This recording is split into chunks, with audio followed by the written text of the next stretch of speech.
नमस्कार। मैं आर के सक्सेना, मास्टरमाइंड कोचिंग रीवा, मध्य प्रदेश। और आप सभी लोगों का इस मास्टरमाइंड कोचिंग रीवा मध्य प्रदेश के एजुकेशनल यूट्यूब चैनल में बहुत बहुत स्वागत एवं अभिनंदन। जी हाँ, आज हम बात करने वाले हैं एम्स नर्सिंग की। तो एम्स बीएससी नर्सिंग के रजिस्ट्रेशन आपके प्रारंभ हो चुके हैं और शीघ्र ही इसका जो है फॉर्म आप अप्लाई कर सकते हैं। तो आप ऑनलाइन सेंटर में जा करके और एम्स बीएससी नर्सिंग 2025 का आप रजिस्ट्रेशन करवा सकते हैं। यहाँ पे हम इस वीडियो में और भी नर्सिंग के बारे में बात करेंगे, जिस तरह से आपका एमपी, जी हाँ, एमपी स्टेट पीएनएसटी 2025 का एग्जाम कब तक हो सकता है, इस बारे में हम चर्चा करेंगे इस वीडियो में। और उसके क्या सिलेबस में कोई चेंजेस हो सकते हैं। तो सबसे पहले हम बात करेंगे आपका एम्स बीएससी नर्सिंग 2025। इसके रजिस्ट्रेशन प्रारंभ हो चुके हैं। आप ऑनलाइन सेंटर में जाके रजिस्ट्रेशन करवा सकते हैं। और इसमें बहुत सारे बच्चों को इसकी जानकारी नहीं है, या बहुत सारे ऐसे बच्चे हैं जो स्टेट पीएनएसटी तो देते हैं लेकिन एम्स नर्सिंग के बारे में उनको जानकारी न होने के कारण से, या पूरी तरह से उनको इसके बारे में इंफॉर्मेशन नहीं होती है कि ये ठीक एक प्रकार से पीएनएसटी की तरह ही होता है। और इसके माध्यम से आप बिल्कुल फ्री, लगभग ना के बराबर फीस में आप बीएससी नर्सिंग जैसा कोर्स कर सकते हैं। तो सबसे पहले बात करेंगे कौन लोग इसका फॉर्म भर सकते हैं, कौन लोग इसका रजिस्ट्रेशन करवा सकते हैं। तो रजिस्ट्रेशन करवाने के लिए जो मस्ट आपकी योग्यता है वो है आपका 12th का आपने एग्जाम दिया है। भले ही आपका रिजल्ट नहीं आया हुआ है या आपने 12th बायो को लेकर पास किया है, तो आप एम्स बीएससी नर्सिंग का फॉर्म भर सकते हैं। और जहां तक एज लिमिट की बात है, तो एज लिमिट आपकी जो है वो न्यूनतम 17 वर्ष है आपकी, और अधिकतम इसकी 35 वर्ष है। यद्यपि अधिकतम लिमिट एज को इसमें से जो है वो हटा लिया गया है, तो इसको आप ध्यान से नोटिफिकेशन में देख लीजिएगा। और अब बच्चियां ये बोलती हैं कि सर इसका पैटर्न क्या है एग्जाम का। तो इसका एग्जाम का पैटर्न भी आपका सिंपल है। किस तरह से आपके कितने क्वेश्चन है इसमें, और आपको एम्स नर्सिंग के इसमें कॉलेज मिलते हैं। लगभग आपका बहुत ज्यादा नंबर नहीं चाहिए होता है, लगभग हमको 60 से 65% नंबर लाने पर हमको एम्स नर्सिंग का कॉलेज जो है वो यूआर जो आपका कैटेगरी है उससे मिल जाता है। तो चलिए अब बात करते हैं एग्जाम पैटर्न की। तो एग्जाम पैटर्न इसका बहुत ही सिंपल है। आपके इसमें 100 क्वेश्चन होते हैं आपके, और 100 ही आपके जो है वो मार्क्स भी होते हैं। अब इसमें आता क्या है, तो इसमें मुख्य रूप से आपने जो 11 12th में फिजिक्स, केमिस्ट्री और बायो पढ़ी है, तो ये इसका सिलेबस है। इसके साथ साथ इसमें आपके जो है वो जनरल नॉलेज या अवेयरनेस के आपके जो है वो 10 क्वेश्चन भी आते हैं। तो सिलेबस इसका ये है। एग्जाम पैटर्न आपका क्या है, तो एग्जाम पैटर्न में बताया आपको कि 100 क्वेश्चन रहते हैं इसमें, और 100 नंबर के रहते हैं।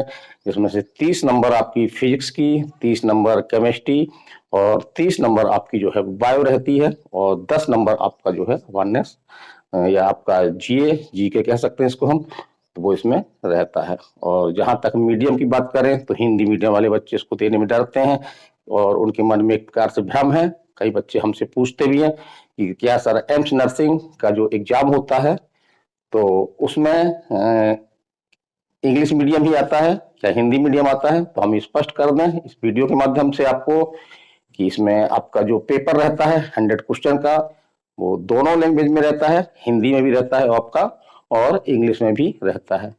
कुछ बच्चे पूछते हैं कि सर एम्स नर्सिंग के मध्य प्रदेश में कॉलेज हैं, तो जी हाँ, भोपाल में आपका एम्स नर्सिंग का कॉलेज है, और सेंटर भी आपके बड़े बड़े शहरों में होते हैं, और आपका भोपाल, इंदौर जैसे शहरों में इसके जो है वो सेंटर भी होते हैं। तो हमारी यही राय है कि यदि आप पीएनएसटी की तैयारी कर रही हैं, पीएनएसटी 2025 का वेट कर रही हैं, तो अवश्य रूप से आप एम्स बीएससी नर्सिंग का फॉर्म भी अप्लाई करें और इसका एग्जाम भी दें।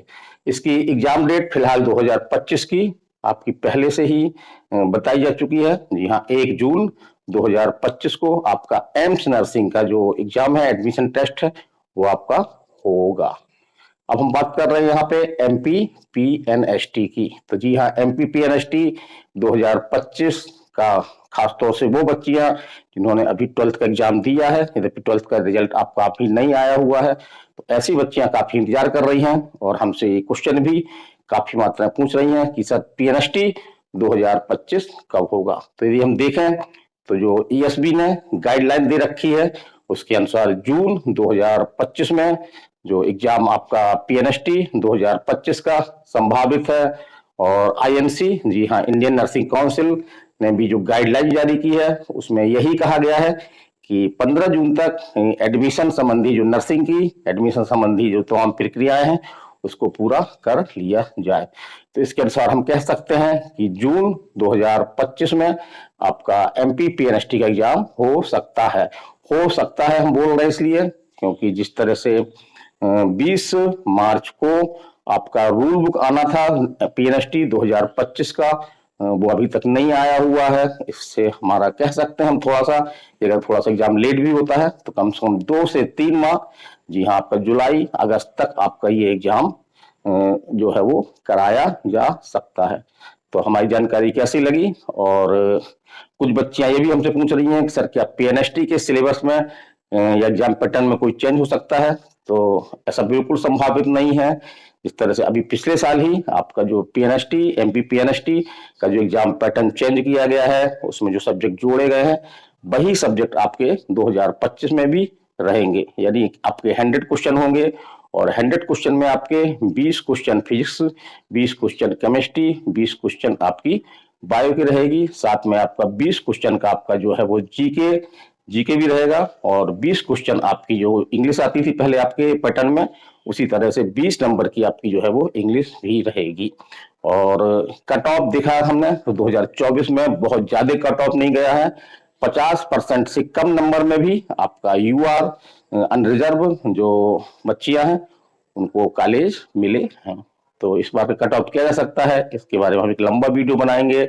और जिस तरह से पीएनएसटी का नोटिफिकेशन कब तक आ सकता है, जैसे ही पीएनएसटी के नोटिफिकेशन के बारे में हमें कोई जानकारी मिलेगी हम आपको बताने का प्रयास करेंगे। तो ये आप पीएनएसटी एग्जाम दे रही हैं या आप जो है एम्स नर्सिंग दे रही हैं या आपकी एक मिलिट्री में भी एक बीएससी नर्सिंग होती है जिसको हम एमएनएस के नाम से जानते हैं, तो ये वो दे रही हैं आप, या आप नीट जैसे एग्जाम की तैयारी कर रही हैं, तो ये मास्टर माइंड कोचिंग रीवा का एजुकेशनल चैनल खासतौर से इन्हीं एग्जामों को लेकर के छोटे से छोटे अपडेट हो या बड़े अपडेट हो आप तक निरंतर पहुंचाता रहता है। तो यदि आप इस चैनल में नए हैं, इधर इस चैनल में बहुत सारे बच्चे लोग जुड़े हुए हैं और निरंतर हमसे जो है फोन के माध्यम से या मैसेज के माध्यम से इस चैनल में हमसे बातें करते रहते हैं। तो यदि आप इस चैनल में नई हैं और बेशक रूप से आप बीएससी नर्सिंग जैसे कोर्स करना चाह रही हैं या नीट जैसे एग्जाम दे रही हैं या आगे भविष्य में देना चाह रही हैं, तो ये यूट्यूब चैनल आपके लिए ही बनाया गया है। खासतौर से जो रीवा में आपकी लगभग 32 ईयर से संचालित master mind coaching centre Rewa का ये एजुकेशनल यूट्यूब चैनल है और इसमें इस तरह की इंफॉर्मेशन आपको जो है वो निरंतर हम देते रहते हैं। तो आप लोगों से यही निवेदन है कि आप लोग इस चैनल से जुड़िए, हमसे जुड़िए, हम छोटी छोटी बड़ी से बड़ी अपडेट आपको देते रहेंगे। जैसे ही पीएनएसटी 2025 के बारे में हमको कोई अपडेट मिलता है तो निरंतर हम इस चैनल के माध्यम से आपको अपडेट पहुंचाते रहेंगे। तो हमारी जानकारी कैसी लगी, आप चैनल को लाइक करिए, शेयर करिए, सब्सक्राइब करिए ताकि अधिक से अधिक लोगों तक ये पहुंच सके और उनको समय पर जो है वो इंफॉर्मेशन जो है वो मिल सके। तो आज के वीडियो में इतना ही। मैं RK Saxena, master mind coaching Rewa, Madhya Pradesh. नमस्कार, धन्यवाद।